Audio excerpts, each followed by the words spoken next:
So today is going to be one of the more personable videos and unique videos that you are going to be hearing, even if you've seen another video like this. Because in today's video, what I really want to talk about is really just about 7 millionaire habits that have really helped to change my particular life. And I think what's beautiful about this is that regardless of whether or not you are trying to become a millionaire, I think most people aspire to be, but just the amount that people want to be a millionaire is going to change. Because again, I always preach one of the more unique things about my finance channel is that not everything's about money. There's a lot of things that go on even beyond that, but of course that's a topic for other videos that we've actually already made before. But the big idea is that regardless of whether you are or trying to become a millionaire or not, these are all very, very life-changing habits that I think can really, really enrich our lives and just really help to really change it and just make it feel a lot more fulfilled, a lot better, especially if you're going through a difficult time right now. I think that these habits are really going to be about self-improvement, self-development, and things that I think can enrich and help almost every single person that's watching this. We are not going to be mentioning any habit that relates to things such as like exercise or, we're not going to be mentioning exercise. We're not going to be mentioning waking up early. We're not going to be mentioning reading books, either because these habits are either too common and we're trying to make it a little bit unique, or because they're just not even true. So for example, like I know a lot of people that are very wealthy that are actually night owls. They run nightclubs. I know people that do not really like reading. They prefer consuming information in other ways. So again, they're either not true or they're just not necessary per se. But these are probably going to be the habits that we're going to cover. So with that being said, let's just get this video started right on the spot. But as always, real fast, before we begin, if you guys enjoy videos like this, to share some support, consider smashing the like button, consider subscribing and hitting the bell for similar videos, finance, econ, everything in that world.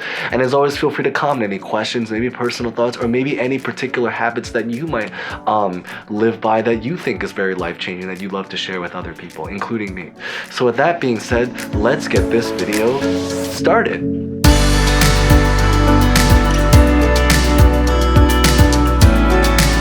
So we're just going to start right away, but I do highly recommend watching every minute of this video just because we're going to go into details. So even if you skip around, by watching through, you'll at least be able to get details and also understand why we physically do that particular something. But the first habit that we're really going to share is really going to be meditation and self-reflection. And you can even say in my specific cases, just different forms of meditation. And in my specific situation, I really enjoy going on long walks. That's something that I found very, very enriching. And the big story behind this is that it's one of the best habits, because I think a lot of times we can end up in life situations where things can get very, very stressful. So meditation, or maybe not just stressful, but even situations where maybe we just are very confused about life. We need to bring about clarity, which goes on to the next habit that we're going to talk about in a bit. But in times like these, I think that learning how to do self-meditation or different forms of meditation, so now you're kind of getting 3 for the price of 1 in that sense.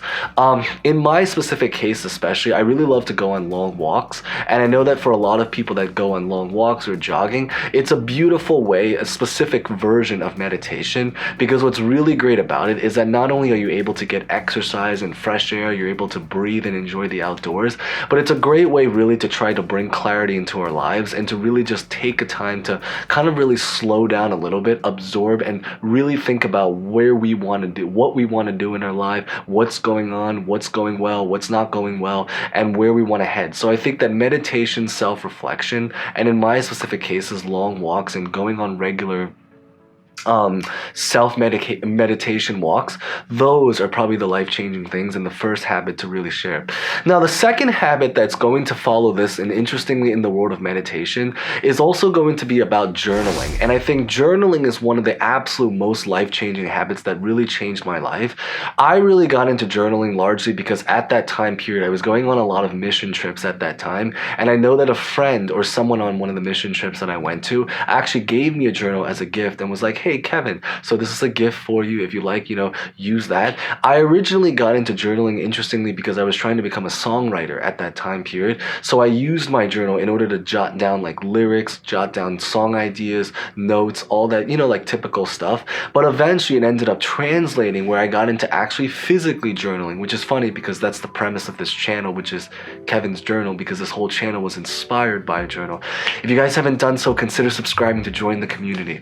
But the big idea is that journaling has been one of the most life-changing habits because it really helps you to bring a lot of clarity to your life. It really helps you to kind of understand yourself, to know what you like, to know what you don't like. You can journal about a pros and cons list. You can journal about different life decisions. And it's a great way to kind of help you to make the best decisions, to have a place to collect your ideas, to really organize, and then of course, as just mentioned, we've already said it so many times, but to really be able to bring a lot more clarity and insight into the things that we do in our particular life. But in order to be able to focus on all of these meditation tactics, the third personal habit that I've really followed that has really helped me a lot is really about social media detachment. And it's really about trying to find at least an hour every single day where we kind of just go off of social media. Now, I know there's a lot of different debate about this. There are some people that want to avoid social media completely, and there's a lot of healthy benefits to that. But I can personally tell you is that I think that social media, for me at least, is something that I actually support. I think social media is one of the most life-changing things that we have, that we should really take advantage of, but we just have to be able to use it properly. There's a lot of people that maybe use social media and it becomes an unhealthy addiction, but then there's a lot of people that use social media and it actually is a very beneficial thing. I know for me, for example, I use social media to network, to meet people, to learn information, to learn facts, to watch YouTube videos. YouTube is a form of social media. For therapy, relief, so many different things, to be informed about the world, to learn about stimulus checks, to learn about economy, economics, stuff that's going on, the news, everything like that is related to social media. But as important as it is to really be able to understand what's happening in our world and to be able to stay connected, I think at the end of the day, it's always really nice to kind of just take a step back and try to remove these distractions. And in order to do so, one of the ways to be able to increase our focus and to remove these distractions is by taking at least 1 hour every day to detach from social media, or to go social media free for that time period. So that's just one of the big habits that I think that has really helped to enrich my life. Now, the next habit that has really helped to enrich my life, and this was something that I had to really practice out, is really about spending more time doing instead of just thinking. I think a lot of times it can be one of those things where we can get caught up about trying to spend so much time thinking about what decision to make, which is really important. It's absolutely important. That's why we journal. That's why we meditate. That's why we go on long walks, is because we can kind of think through different ideas.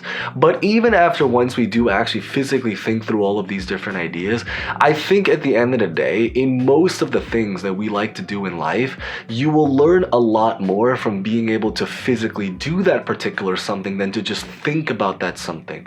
If you want to learn how to play the piano, if you want to learn how to make videos, if you want to get into public speaking, if you want to get into acting, if you want to get into writing, I think a lot of times you will learn a lot more by actually physically playing the piano, by physically, making films, by physically speaking in front of a camera like right now, by physically trying to communicate a message to the world. You will probably learn a lot more from physically doing than by actually just simply thinking. And I think that being able to translate that sometimes it's better to just go for it, that's one of those biggest things that I think has been very life-changing and is another habit to really pick up. Also to add is, I think one of the greatest things about trying to spend more time doing is that if you're someone that's currently going through something really difficult in life, I think that it's also an incredible great way to stress relief sometimes, because you're able to use it as a distraction, and it's like the saying, I think at the end of the day, one of the greatest ways to overcome stress is by distracting yourself.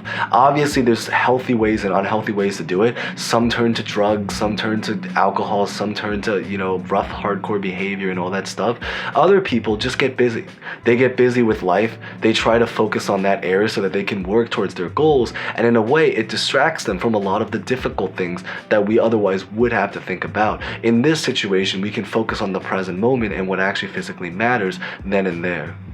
Now, the fifth millionaire habit that I think has been really particularly life-changing is really about trying to find ways to value time and efficiency over hard work. This is something that I actually had to learn the hard way, and was actually something that has a really whole background story that we're probably going to have to share for another day because it's a really long story. But the long story short about it is that I think a lot of times we can get caught up in the moment where we're spending so much time working so hard. But instead, what we should really value is really about our time and our efficiency efficiency. A lot of times it's a lot better to be able to do something in 5 minutes. If you can accomplish that something in 5 minutes, why not do it in 5 minutes versus like having to do something else where you have to do that same something, but it takes you an hour to accomplish it.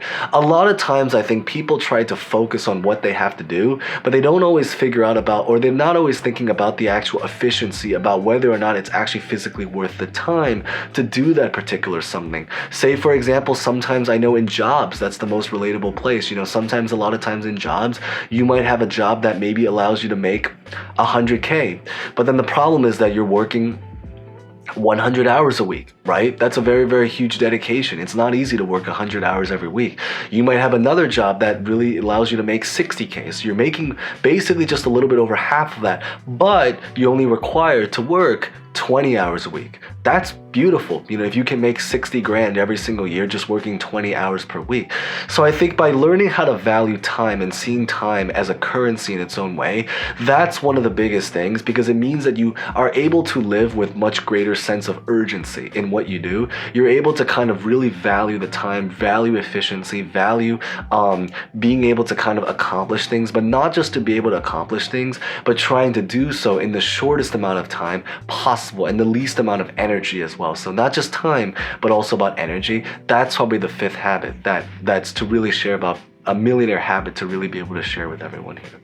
Now, the next millionaire habit that I think has been really, really particularly life-changing, that I think that is going to help almost every single person, not just in your journey financially, but even in your regular social life, and that's going to be networking.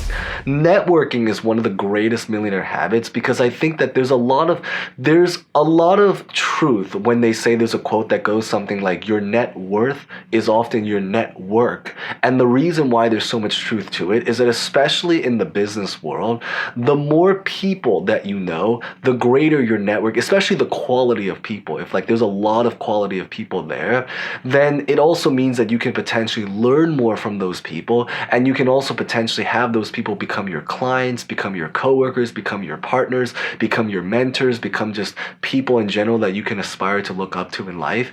I think that by physically having partners that are there, that's one of the biggest things that can really, really help in life change. Because I think one of the biggest things is that a lot of millionaires, from my observation, I feel they spend a lot more time meeting people and learning from them than just simply thinking about it and just trying to go the solo path of doing it on their own. When you're able to build a team, you're able to build a lot more.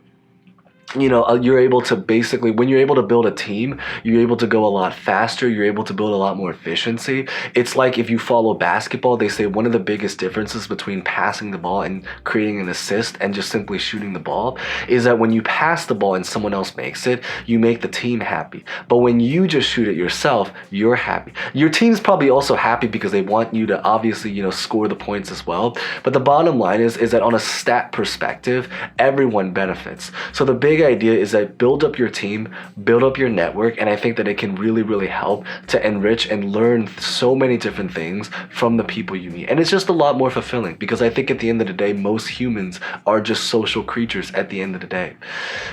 Which probably leads on to the final millionaire habit to really share, and it's one of those things, is that I think a lot of millionaires, from what I've noticed, is that they also are just very passionate. They seem to be very, very passionate about what they do. And there's a lot of truth to it. Steve Jobs, I know, once spoke, regardless of your opinion about Steve Jobs, I'm not even a big Apple person, but I can admit that at least from just a lot of his speeches, one of the biggest things he talks about is how important it is to follow your passion, to really be able to learn to love what you do.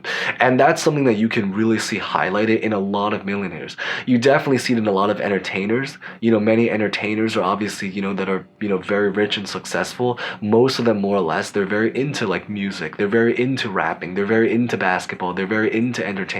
They're very into what they want to do. Business, you see it a lot in business as well. Richard Branson, he talks a lot about how he's always very, very passionate about trying to solve problems, and he seems to have a pretty fun life. I mean, you know, he's always constantly going kite surfing, traveling the world, doing all sorts of different cool stuff. And I think that being able to have fun and enjoy life, that's probably the final and last millionaire habit to really be able to share and communicate and really just take away from this video. But with that being said, that's pretty much what I really wanted to cover in today's video. So hopefully this covers 7 millionaire habits that you guys hopefully can find some insight. If you guys made it to the end, thank you guys so much for watching all the way through. Consider subscribing, hitting the bell, smashing the like button, or you guys can decide or leave a comment for suggestions. But it just is always really great to hear from you guys. Again, we are social creatures, and you know the importance of networking and all that stuff. So with that being said, thank you guys so much for watching. As always, stay safe, stay well, and hope to see you guys next time. Thank you guys so much again.